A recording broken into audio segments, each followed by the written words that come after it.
핵심은 망가진 미국의 민주주의부터 회복을 해야 된다. 거기 핵심이 결국 독일인데 그들이 하나의 세력으로 등장할 가능성이 굉장히 높아졌습니다. 우리에게 위협은 좀 더 높아졌다라고 볼 수밖에 없겠죠.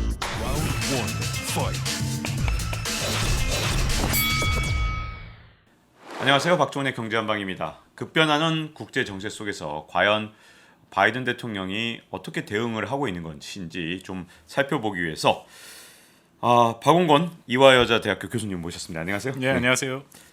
이 미국을 좀 우리가 살펴볼 수밖에 없잖아요. 미국이 잘 해줘야 세계 질서나 이런 것들이 큰 영향을 미칠 것 같은데 전임 트럼프 대통령 같은 경우는 이 과거에 전통적 동맹들을 균열을 낸 상황이었다 이런 평가가 있었는데 바이든 대통령이 들어서면서 여러 가지 기대가 있었지 않습니까?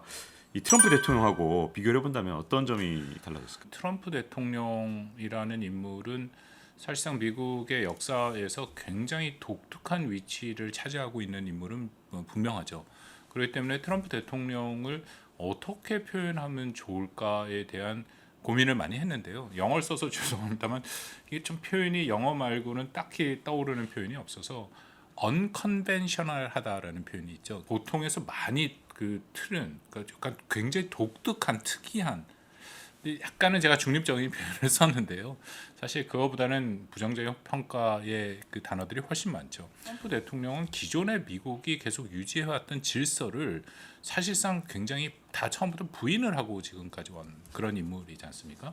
특히 제가 2016년 선거 때 트럼프 대통령 당시 후보였죠. 했던 얘기들을 잘 알고는 있었는데 정말 대통령이 되고 나서도 그렇게 할까에 대해서는 약간 긴가민가한 정도였어요. 왜냐하면 워낙 황당한 기억들 하시기 장벽을 만들겠다부터 시작을 해갖고 네. 굉장히 황당한 공약들을 많이 얘기했기 때문에. 근데 제 입장에서는 가장 주목했던 게 유엔에 대해서 굉장히 비판의 목소리를 많이 만들었죠.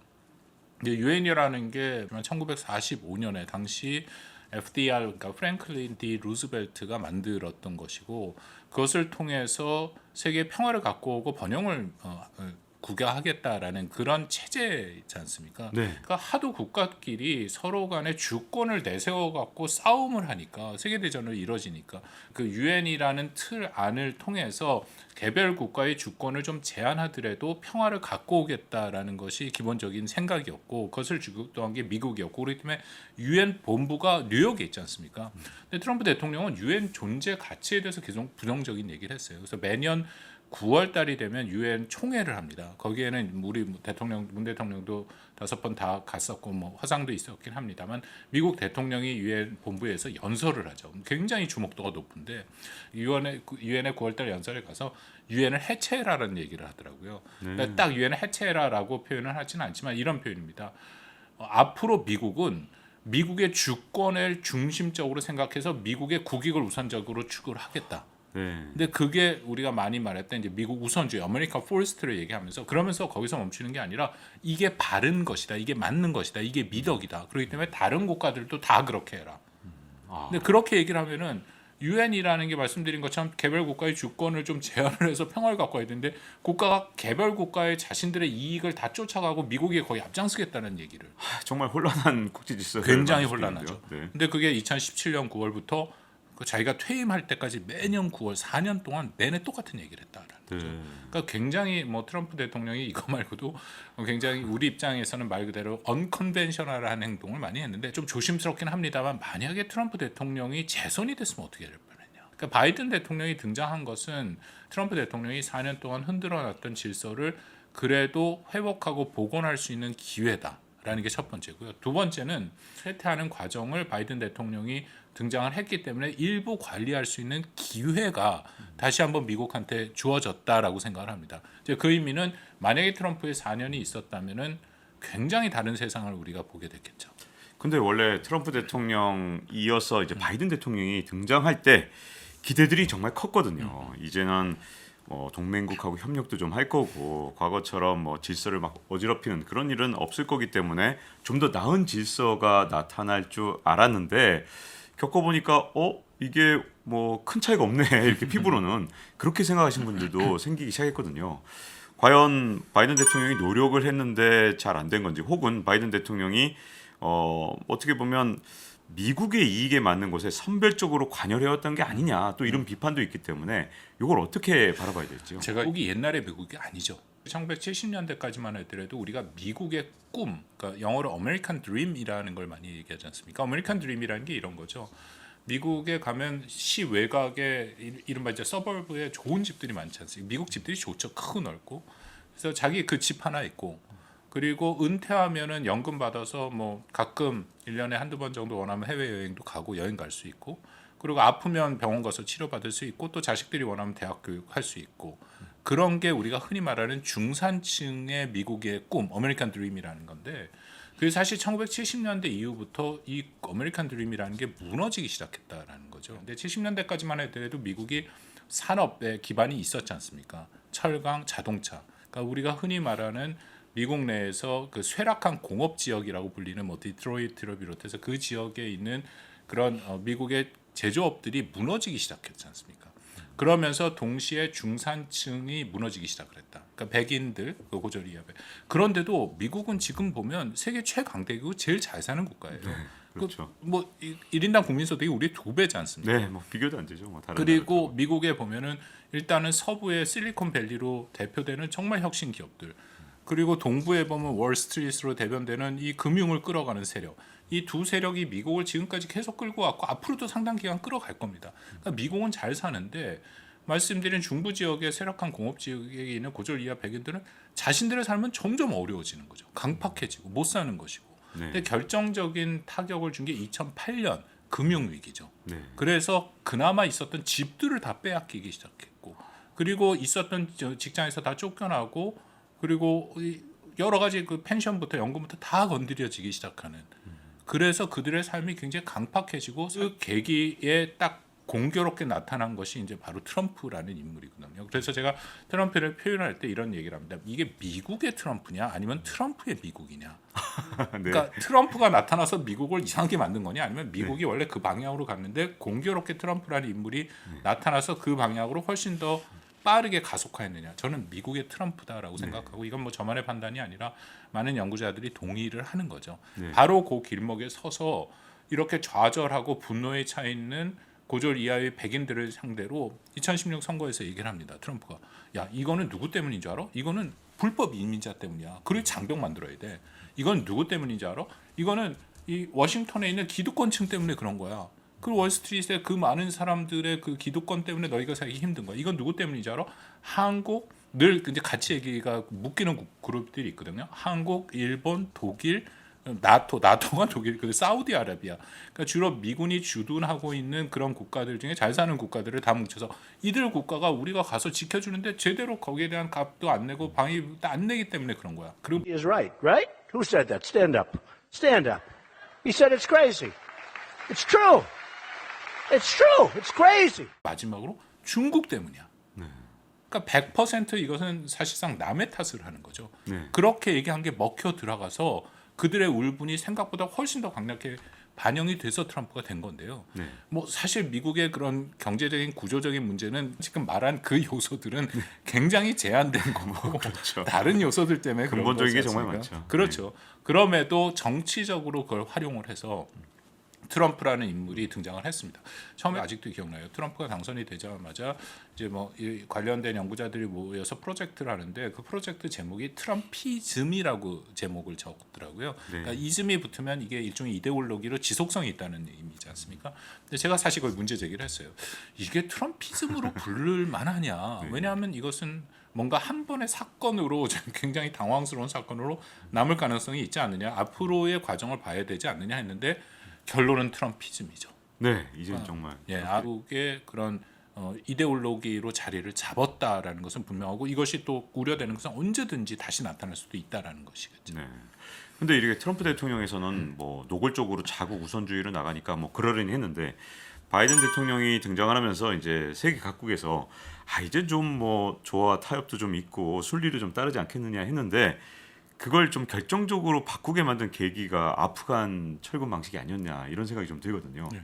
어떻게 보십니까? 그렇습니다. 그것이 이제 결국 바이든 행정부가 등장해서 트럼프가 했던 것들을 좀 되도록이면 아까 말씀드린 보건 회복 그리고 설계 뭐 그리고 관리 그런 쪽으로 나갔어야 되는데 이것도 바이든 행정부가 출범하면서부터 이게 굉장히 어려운 일이다라는 것은 사실은 예상이 됐습니다. 이거는 저의 판단이 아니라 Foreign Affairs라고 뭐 많이들 아실 겁니다. 우리 뭐 그 대통령, 우리 한국 대통령도 그렇고 지금 윤석열, 이재명 후보가 다 후보 시절에 거기에 글들을 다 기고했어요. 네, 그렇죠. 그만큼 미국의 이게 주류고 이게 뭐 민주당이 우드로 1승부터 나타나서 미국 주류의 학계뿐만 아니라 주류의 생각을 볼 수 있는 가장 대표적인 잡지입니다. 그 Foreign Affairs에서 2019년에 특집호를 만듭니다. 특집호의 제목이 미국의 쇠퇴는 불가피한가라는 제목이고 부제가 미국의 패권을 부검하겠다라는 거. 그러니까 미국이 왜 이렇게 됐느냐. 그러면서 한 얘기가 이제 세 가지를 얘기하는데요. 첫 번째는 과다 팽창이죠. 그러니까 2001년부터 시작된 그런 테러와의 전쟁, 20년을 전쟁을 치르지 않았습니까? 로마 제국부터 제국의 멸망사를 보면 늘 결국은 과다 팽창을 해서 그게 관리가 안 돼서 비용이 너무 많이 들고 그래서 멸망을 한. 약간 비슷한 의미의 그런 과잉 팽창을 첫 번째로 얘기하고, 두 번째는 미국 내에서 심각한 양극화죠. 아까 말씀드린 이 쇠락한 공업 지역에 있는 무너진 중산층에 비해서 이 월스트리트나 실리콘밸리에 있는 부자들은 뭐 무지막지하게 부자지 않습니까? 그렇죠. 그 양극화가 점점 심해져서 지금 굉장히 심한 상태. 세 번째가 가장 중요하고 심각한 문제인데 미국의 민주주의가 훼손되기 시작했다. 우리가 흔히 자유민주주의에 대해서 조금 잘못 이해하는 부분이 있는데요. 자유민주주의의 핵심은 소수를 보호하는 겁니다. 그러니까 다수가 다수결에 의해서 끌어가는 것이 아니라 소수의 권리를 얼마만큼 잘 보호해 주느냐가 자유민주주의의 핵심이고, 그러기 위해서는 어쩔 수 없이 서로 간에 협력하는 협치가 이루어져야 되는데 공화당이 이제 긴그리치 혁명이라고 해서 그때부터 이 협치의 모습들이 없어진 거죠. 그러니까 바이든 행정부는 이 세 가지 문제는 하루 이틀 만에 해결될 수 있는 문제가 아니고, 그리고 트럼프의 4년 동안 훨씬 더 악화된 상태에서 물려받은 겁니다. 네. 그런데 정확하게 말씀드리면 Foreign Affairs에서 그 결론을 그러면 이걸 어떻게 해결해야 되느냐라는 그 처방을 내주는데요. 그 처방의 가장 핵심은 망가진 미국의 민주주의부터 회복을 해야 된다. 거기서부터 시작을 하죠. 그렇게 해야 나머지 문제들이 되고 다시 한번 미국이 세계 강대국으로서 세계 질서를 이끌어갈 수 있는, 흔히들 말하는 미국의 민주주의를 뭐 언덕 위의 등불, 뭐 표본, 표준이라고 얘기를 하지 않습니까? 그런 상황으로 다시금 되돌리도록 미국이 노력해야 된다라고 그렇게 처방을 내립니다. 근데 바이든이 등장하면서 정확하게 세계의 문제를 인지를 정확하게 하고 있었고, 그리고 세계의 문제에 대해 나름대로 다 처방을 내린 거죠. 그래서 우리 박 기자님 첫 번째 말씀하신 첫 번째 과잉 팽창 안 하려고 해서 결국 아프간에서도 뺀 겁니다. 굉장히 문제가 많이 있었죠.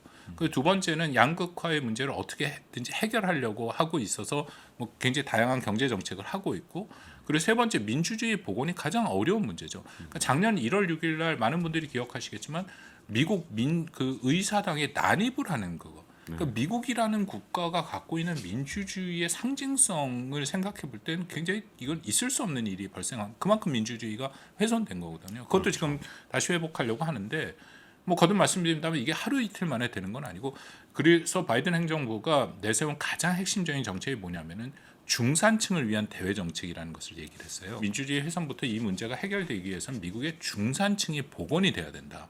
그러려면 어쩔 수 없이 말씀드린 쇠락한 공업지대를 비롯해서 일정 수준 자국 보호주의를 해야 된다라는 그 얘기랑 연결되는 거거든요. 근데 이렇게 되면은 많은 비판들이, 아니 트럼프가 말하는 미국 우선주의에 따라서 자국 우선으로 해갖고 다 관세 부과한 거랑 지금 뭐 바이든이 하고 있는 이른바 바이 아메리칸이 있잖아요. 미국산 산업에서 그게 뭐가 차이가 있느냐. 뭐 그렇게 얘기를 하는데 현상적으로 나타나는 모습은 차이가 분명히 없어 보입니다. 그렇지만 목표 자체는 차이가 있죠. 그러니까 트럼프는 그걸 통해서 정말 미국만 잘 먹고 잘 살면 된다라는 그런 생각, 타국은 상관없다라는 거고, 타국은 오히려 미국을 착취하고 있는 세력으로 보고 있었고, 동맹국조차. 근데 바이든은 그런 게 아니라 미국이 중산층이 회복이 돼야, 그래야 민주주의가 복원이 될 수 있고, 그렇다면 다시 한번 미국의 국제사회에서 평화를 갖고 올 수 있는 질서를 이끌어갈 수 있다라는 생각을 해서 당분간 그렇게 하겠다라는 이제 그 모습들이 계속 등장하고 있는데요. 그렇게 1년이 지난 현 시점에서 잘 되고 있느냐, 거기에 대해서는 좀 의문점이 있습니다. 네. 여기에다가 이 우크라이나 사태가 일어나기 전까지 상황하고 일어난 다음에 정말 많은 것들이 변했잖아요. 뭐 일단 트럼프 대통령 때 사실은 동맹국을 먼저 공격하는 바람에 굉장히 소원해졌는데, 이게 바이든 대통령이 취임한 다음에도 별로 이렇게 가까워지지 않다가 우크라이나 사태 이후로는 동맹국하고의 관계는 어쨌든 돈독해지고 양쪽의 세력은 좀 강화된 것 같은데, 대신 어떻게 보면 또 대결 구도는 더 강화된 것 그런 국제 질서의 변화는 좀 갖고 온 것 같은데 이 우크라이나 사태가 바이든 대통령의 어떤 국제적 글로벌 리더십에 어떤 영향을 줬다고 보십니까? 이거는 아직 진행이 되고 있기 때문에 과연 어떻게 결정이 나느냐에 따라 굉장히 다른데요. 박 기자님 말씀대로 동맹국에 대해서 사실은 바이든 행정부 등장하고 굉장히 기대가 많았죠. 왜냐하면 동맹 복원을 얘기했고 그리고 트럼프 대통령은 일단 그 동맹들을 다 괴롭혔습니다. 가장 대표적으로 괴롭힘을 당한 동맹 중에 하나가 한국이죠. 왜냐하면 이 방위 분담을 무려 처음에 50배, 그 다음에 5배, 말도 안 되는 액수를 불러서 그렇게 동맹이 미국을 착취한다는 생각이 있기 때문에 한국을 비롯해서 트럼프 입장에서 굉장히 부유한 국가라고 생각하는 국가들에게 충분한 방위비를 받아내기 때문에 굉장히 거친 방법으로 접근했거든요. 그 기간 동안 이미 바이든 행정부는 자기가 후보 시절 때부터 대통령이 당선되면 한국을 딱 꼬집어서 얘기를 했고 우리 이 일간지에 기고를 하면서 한국에 대해서는 전혀 그렇게 하지 않겠다라고 얘기를 했습니다. 그럼에도 결국 바이든 대통령이 되고 나서 방위 분담 협상의 과정 결과를 보면 우리가 기대한 만큼 그렇게 동맹을 존중했다라고 평가하기 좀 어려운 부분이 있어요. 그래서 제가 그쪽에 좀 연구를 해와서 알고 있었고 그쪽 협상팀이랑도 좀 얘기를 할 기회가 있어서 예상은 했지만 왜 생각보다는 그 제가 기대했던 만큼의 결과는 안 나왔냐 했더니 이게 결국 트럼피즘의 영향이 있더라고요. 왜냐하면 미국 국민들조차도 설사 바이든을 지지하더라도 트럼프가 하도 4년 내내 동맹이 그렇게 미국을 착취한다 하니까 이 협상 환경이 좋지 않은 거예요. 그러니까 바이든이 그렇게 해주고 싶더라도 결국 이건 미국 국내 여론도 있고 미국 의회의 그런 분위기도 있고 하기 때문에 그렇게 대폭 양보할 수 있는 상황이 아니었다라는 거죠. 그리고 결정적으로 제대로 다루지 못했다, 제대로 동맹을 관리하지 못했고 동맹을 존중하지 못했다는 게 아까 말씀하신 작년 8월 아프간 철군에서 나타나죠. 왜냐하면 트럼프가 가장 비판을 받았던 것 중에 하나가 일방주의. 동맹과 전혀 상의를 하지 않고 그냥 자기 미국 우선주의만 얘기하고 동맹을 거치게 몰아붙이는 거. 그러니까 바이든은 그렇게 안 하고 동맹과 상의를 하고 하겠다 했는데 아프간 철군 과정에서 아프간에 파견돼 있는 많은 핵심 동맹국과 사전 상의가 없었다는 거 아닙니까? 그러니까 미국이 일방적으로 발표를 하고 철수를 해버리니까 그때 그 아프간에 파견된 유럽의 핵심 동맹국가 이거 좀 자기네들이랑 상의를 해서 시간표를 다시 짜자 했는데 그것도 하질 않았다. 그러니까 아주 결정적으로 바이든 행정부 동맹 정책에 대해서 비판적인 목소리가 등장하기 시작한 때가 그때였는데요. 그러면 과연 우크라이나 사태가 어떻게 영향을 줄 것이냐? 어쨌든 현재까지는 우크라이나 사태를 통해서 미국이 중심이 돼서 동맹국과 함께 이 푸틴의 불법적인 그 침략에 대해서 힘을 모아가고 있는 것은 맞습니다. 근데 그 다음이 지금 중요하다고 생각을 하는데요. 한 가지 분명한 현상은 이제는 유럽, 특히 나토를 중심으로 해서 거기에 핵심이 결국 독일인데 그들이 하나의 세력으로 등장할 가능성이 굉장히 높아졌습니다. 물론 나토에 여전히 대부분의 방위비 분담을 그 비용을 대고 있는 건 미국이고 근데 가장 핵심이고 가장 부유하고 또 그 많은 능력이 되는 독일이 워낙 독일이 전범 국가였잖아요. 그렇기 때문에 유럽 내에서도 러시아에 뿐만 아니라 독일에 대해서도 좀 여러 가지 생각들이 있었는데 이번에 러시아가 정말 이렇게 침공을 하다 보니까 독일을 중심으로 나토가 다시 힘을 내야 돼요. 독일에서 드디어 이제 방위 분담 2% 이상을 쓰겠다라고 얘기를 하는데 엄청난 액수잖아요. 독일의 경제 독일 규모를 경제라고 봤을 때. 생각하면 네. 그렇다면은 독일을 중심으로 해서 다시 나토가 재편되고 유럽이 일단 유럽도 나토도 트럼프 대통령 때 굉장히 당했습니다. 그래서 그때 이미 유럽의 나토를 중심으로 해서 유럽이 스스로의 그 방위를 책임져야 된다는 목소리가 굉장히 커졌는 상태거든요. 근데 그 경향과 그 성향이 앞으로 계속될 가능성은 있다. 근데 더는 미국이 세계 경찰의 역할을 하지 않겠다. 이미 오바마 때 선포를 했습니다. 그거를 트럼프는 굉장히 거칠게 얘기를 했고 바이든도 비슷한 얘기를 하고 있어요. 그렇기 때문에 아프간에서 그런 무리수를 두면서도 철군을 했고 그리고 정말 미국의 사활적인 이해가 걸려 있지 않으면은 군대를 파견하지 않겠다라는 입장은 분명히 유지하고 있습니다. 지금 우크라이나 사태에서도 그런 모습을 보여주고 있는 거고요. 그렇다면 미국이 상대적으로 세태에서 예전같이 적극적으로 개입하지 않는다. 이걸 우리가 이제 선택적 개입이나 축소라는 얘기를 하고 학계에서는 일부 역의 균형이라는 그런 개념을 써서 설명을 하기도 합니다만 중요한 것은 미국이 예전같이 세계의 모든 문제에 경찰의 역할을 하지 않겠다. 그렇다면은 어떻게 그게 이제 지역별이 되던 아니면 국가별이 되던 특히 유럽에서는 이번에 우리 우크라이나 러시아의 침공이 굉장히 큰 사건으로 다가오기 때문에 유럽이 하나의 나토를 중심으로 단합된 세력으로 등장할 가능성은 있다라고 생각을 합니다. 이 요즘에 또 이해가 안 가는 것 중에 하나는 바이든 대통령이 사실 우크라이나를 러시아가 침공하기 직전에 러시아가 침공한다 이 얘기를 계속 반복한 것도 되게 특이한 현상이었는데 요즘에는 뭐 CIA 국장까지 나서서 핵 버튼 누를 수도 있다는 뉘앙스로 얘기를 했더라고요. 야 이거는 지금까지 미국이 보여줬던 과거의 태도와는 좀 많이 다른 거 아닙니까? 도대체 이게 왜 이렇게 바꾼 건가요? 뭐 그 몇 가지 이유가 있는데요. 첫 번째는 말씀드린 것처럼 미국이 군사적으로 개입할 생각은 처음부터 없었습니다. 선을 그었고요. 근데 뭐 복잡한 문제죠. 왜냐하면 우크라이나가 나토의 동맹국이면은 당연히 군사적으로 개입을 하게 돼 있습니다. 나토 헌장 5조에 따르면 이게 집단 안보가 구성이 돼 있잖아요. 그래서 나토 회원국 28개국 중에 한 국가만이라도 어떤 국가든 예를 들어서 몬테니그로 같은 경우에 굉장히 작은 국가인데 그 국가가 침공을 받으면 나머지 27개 국가가 다 침공을 받는 거로 여기고 공동 대응을 한다. 이게 집단 안보의 개념이지 않습니까? 나토 헌장 5조에 있죠. 근데 우크라이나는 나토 국가가 아니기 때문에 그렇기 때문에 이런 집단 안보를 처음부터 동원할 수 없었다는 게 첫째고, 그리고 두 번째는 글쎄 예전 같으면 미국이 군사력을 동원했을 가능성이 좀 있을 수도 있죠. 네. 근데 문제는 그것도 쉬운 것은 아닌 게 상대가 이게 러시아이기 때문에 러시아는 핵을 보유하고 있지 않습니까? 그렇다면은 러시아와 미국이 직접적인 군사 충돌이 시작이 되면 이게 핵 전쟁으로 이어질 가능성이 있다라는 거. 바이든 대통령이 계속 그걸 경고를 하고는 있거든요. 그게 전혀 근거 없는 얘기는 아닙니다. 그러니까 그런 부분도 있었다라는 거고요. 그래서 미국이 그 추진하고 있는 우크라이나 이 사태 때 보면 이제 두 가지를 하고 있는데, 하나는 동맹을 규합해서 하는 것이죠. 혼자서 모든 걸 책임지지 않겠다라는 생각이 분명히 있기 때문에 나토 중심 뭐 한국한테도 같이 요청을 해서 이 단일 대우를 만들어서 어쨌든 우크라이나를 돕고 있는 모습이 있고, 두 번째는 말씀하신 것처럼 사실 뭐 2월 16일 날 제가 날짜를 정확히 기억하는 게 2월 16일이 김정일 생일이라서 그날 같은 얘기가 나왔는데, 그날 딱 러시아가 침공을 한다라는 식으로 계속 발표를 했고 러시아의 움직임에 대해서 거의 실시간으로 정보를 흘렸거든요. 그거는 우리가 이제 이쪽에서 전략 연구에서 흔히 얘기하는 SC, 그러니까 Strategic Communication이라는 표현을 씁니다. 전략적인 소통이에요. 그러니까 그렇게 계속 얘기를 함으로써 러시아의 행동을 억제하는 거죠. 그러니까 다시 쉽게 말씀드리면 러시아를 향해서 야 우리가 니네가 지금 뭘 하고 있는지 다 보고 있어. 그러니까 심지어는 2월 16일 날 니네가 침공하는 날짜까지도 우리가 정보를 다 규합해서 알고 있어라는 것을 러시아한테 알게 하면 러시아 입장에서는 좀 움찔할 수밖에 없죠. 우리의 모든 계획이 다 저쪽에서 알고 있는 대비를 하겠네. 이제 그런 식의 일종의 전략적 커뮤니케이션을 통해서 상대방을 억제하려는 모습은 있는데요. 결과적으로는 성공하지는 못했죠. 네. 그러니까 결국 러시아가 침공을 해버렸으니까. 이 뭐 만약이라는 가정은 의미가 없는데요. 근데 하도 많은 분들이 관심이 있어하는 건 만약에 바이든 대통령 때가 아닌 전 대통령 트럼프 대통령 때였다면 과연 어떻게 됐을까요? 뭐 여러 가지 의견들이 있던데 러시아가 감히 이런 얘기도 있고 아니 3차 대전 났을 거야. 여러 가지 극단적인 견해가 엇갈립니다. 어떻게 보십니까? 뭐 예측이 굉장히 어려운데요. 일단 트럼프의 개인 성향으로 보면은 뭐 잘 아시겠지만 트럼프가 이 그 푸틴을 비롯해서 그런 권위주의 체제 지도자들과의 친분을 과시했습니다. 그러니까 가장 대표적인 게 뭐 물론 푸틴에 대해서도 긍정적인 얘기 굉장히 많이 했고 가장 대표적인 게 김정은에 대해서 얘기를 한 거죠.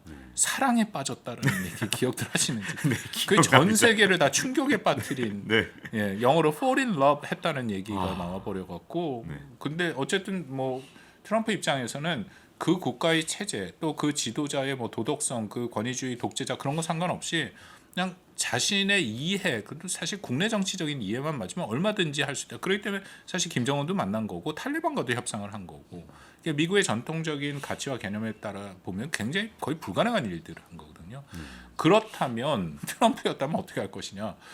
뭐 두 가지 중에 하나였지 않을까 싶은데요. 그런 뭐 담판을 하는 걸 좋아하죠. 그러니까 트럼프 입장에서는 그 김정은도 만나고 그렇게 하는 것도 사실은 이 사람이 연예계 쪽에 오래 있었던 그런 경험들이 있기 때문에 자신한테 스포트라이트를 받는 것을 굉장히 좋아한다라는 것을 이미 잘 알려진 거고요. 그렇기 때문에 늘 그 미국의 트럼프 때의 외교를 얘기하면은 이게 대통령의 일종의 원맨 쇼처럼 모든 게 중앙에 백악관에 집중되는 외교였다. 그렇다면 뭔가 푸틴을 직접 만난다든지 그렇게 해서 뭔가 담판을 걸려고 할 가능성이 있었고. 두 번째 만약 그렇지 않다면은 그래도 푸틴이 러시아에 침공을 했다면은 지금같이 바이든 행정부가 하는 것처럼 그렇게 뭐 힘을 합쳐서 과연 대응을 했을 것이냐? 그건 가능성이 굉장히 낮다라고 생각을 하거든요. 그렇겠네요. 예, 왜냐하면 트럼프가 보여준 그런 것들은 사실 2018년 이후에 이제 중국을 때리기 시작하면서 동맹을 규합하려고 했는데 사실상 실패했습니다. 왜냐하면 동맹 국가들 우리도 마찬가지고 트럼프가 그렇게 미국 우선주의, 자국 우선주의만 얘기하는데 갑자기 중국을 향해서 단일 대우를 형성하려 하는 것은 명분도 없는 거고 거기를 설득력도 없거든요. 그러니까 만약에 트럼프가 됐다면 비슷한 형태가 됐겠죠. 우크라이나에 대해서 뭐 러시아 침공에 대해서 유럽이 나토가 긴장을 하고는 있기는 하겠지만 과연 미국을 구심점으로 뭉칠 수 있을까? 트럼프가 있는 미국. 그건 좀 굉장히 다른 문제가 됐을 것이고요. 한 가지 확실하게 말씀드린 거는 트럼프는 군사력을 활용했을 가능성이 굉장히 낮습니다. 그러니까 트럼프가 보여준 그 트럼프의 4년 동안에는 일종의 그 무력 시위는 하죠. 그러니까 대표적인 2017년에 한반도의 긴장이 조정됐을 때 항공모함 전단 세 전단을 보는 무력 시위를 하지만 실질적으로 무력을 활용하는 것은 굉장히 제한됩니다.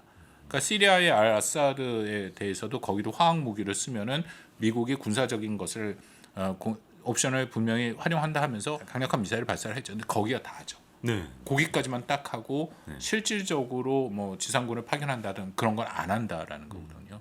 그렇기 때문에 트럼프가 됐어도 군사적인 옵션은 굉장히 제한된 형태로 활용을 했을 가능성이 있다. 그렇게 생각합니다. 네. 이렇게 트럼프 대통령하고 좀 비교를 말씀을 좀 여쭤본 게 사실 이 부분이 궁금합니다. 바이든 대통령의 외교 점수가 어떻게 된다고 보시는지. 지금 1년여가 좀 지난 시점에서 제가 말씀을 드리기가 좀 조심스러운데요. 그리고 외교라는 게 굉장히 다양한 분야가 있기 때문에 이거를 제가 그러면 어떤 세계 차원과 한반도 차원을 좀 나눠서 말씀을 드리는 게 나을 것 같다는 생각이 듭니다.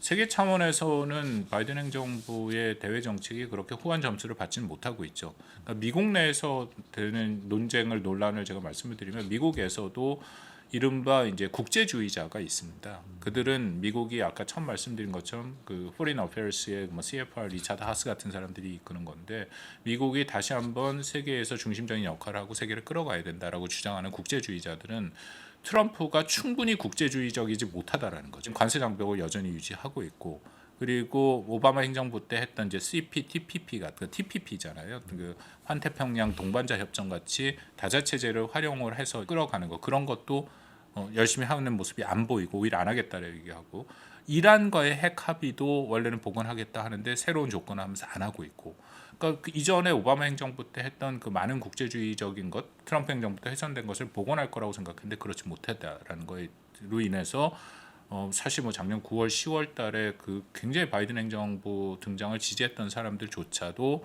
바이든 행정부의 대외 정책에 대해서 굉장히 비판적인 얘기가 나옵니다. 심지어는 트럼프 행정부가 했던 대외 정책과의 차이가 별로 없다라는 식으로까지도 얘기를 하고 있죠. 거기에 그런 게 있고 중도층이 좀 있습니다. 근데 그 사람들은 바이든 행정부의 정책이 약간 갈팡질팡한다라는 거죠. 그러니까 정확하게 적극적이질 못하고 있다. 그러니까 어디로 가려고 하는지에 대해서 이것도 아니고 저것도. 그러니까 이 보수층에서는 충분히 강력하지 못하다라고. 중국을 분명히 견제해야 되는데 강력한 모습이 안 보인다. 그러니까 약간 세계에서 다 비판을 받는데요. 제가 약간의 그 바이든 행정부 입장에서 말씀을 좀 드린다면 이건 바이든 행정부 혼자서 단기간 내 해결할 문제가 아니다. 이 구조적인 문제는 하루 이틀에 1, 2년에 혹은 뭐 10년이 지나도 그렇게 쉽게 될 것은 아니다라는 거죠. 대북 정책을 말씀을 드리면 바이든 행정부가 대북 정책 검토를 끝나고 4월 말이죠. 그리고 5월 21일 한미 정상회담 그 즈음에서 대북 정책이 확실히 확인이 돼서 이제 북한과의 조건 없는 대화를 얘기를 했고 그리고 뭐 잘 조정된 실용적인 접근이라는 얘기가 나오고 근데 1년이 지나 지금 1년 거의 가까이 되고 있지 않습니까? 근데 어쨌든 바이든 행정부 출범으로부터 1년이 지난 시점에서 대북 정책에 대한 평가는 저의 평가가 아니야. 저도 뭐 거의 동의를 합니다. 미국 내에서 두 가지 실패했고 실종했다. 북한의 ICBM 발사를 막지 못했다. 그리고 작년 4월 말에 북한과의 조건 없는 대화를 하겠다라고 제안을 했는데 바로 6월 달에 북한의 김여정과 리성건이 우리는 그런 대화하지 않겠다라고 거절을 합니다. 네. 근데도 그 후에 성김 특별대표를 통해서 계속 똑같은 얘기를 지금까지 하고 있어요. 네. 그렇다면은 이 평가 왜 이렇게 나오냐면 저는 뭐 바이든 행정부가 무조건 북한을 강압하거나 아니면 그렇다 무조건 그렇게 해야 된다라고 주장하는 것이 아니라 적극성이 없다는 거죠. 매우 소극적으로 이 압박을 해서 대화의 테이블로 북한을 끌어내거나 아니면 보다 적극적으로 바이든 대통령이 나서서 대화를 제시하거나 둘 다의 모습이 다 없었다. 그러니까 굉장히 소극적인 모습으로밖에 비춰지지 않았다는 게 첫 번째 문제이기 때문에 그래서 오바마 행정부 때의 대북 정책에 대해서 비판적으로 얘기하는 게 전략적 인내라 해서 사실 아무것도 하지 않았다라는 의미잖아요. 그 이제 조금 더 거친 표현이 나오면 전략적 방치다라는 얘기까지 나오는데 바이든 행정부의 그 대북 정책도 그것과 크게 다르지 않다라는 평가가 사실 주류를 이루고 있습니다. 네. 그렇다면은 우리 한국의 입장에서는 그렇게 뭐 정책이 그렇게 움직이는 소극성으로 인해서 결국 북한의 핵은 더 고도화되고 우리에게 위협은 좀 더 높아졌다라고 볼 수밖에 없겠죠. 네. 자 이렇게 바이든 외교 정책에 대해서 좀 살펴봤습니다. 이제 1부를 마칠 시간이 됐고요. 2부에서 이제 중국과 러시아 관계에 대해서 좀 더 집중적으로 해서 좀 여쭤보도록 하겠습니다. 자 잊지 말고 좋아요, 구독, 알림 설정해 주시고요. 다음 시간에 뵙도록 하겠습니다. 고맙습니다. 그러니까 이게 안보와 경제의 공공재를 미국이 다 제공을 했잖아요. 네. 근데 이제는 그럴 만한 능력도 없고 그럴 만한 의지도 없습니다. 미국이 완전히 중국을 굴복시키기는 전 늦었다라고 생각이 됩니다. 혹시 트럼프가 다시 등장을 하거나 아니면 트럼피즘의 영향을 받은 공화당의 후보들이 나올 가능성은 크다라고 생각이 되거든요. 그 가능성은 제가 열려 있는데 굉장히 우려되는 상황. Round 1, fight.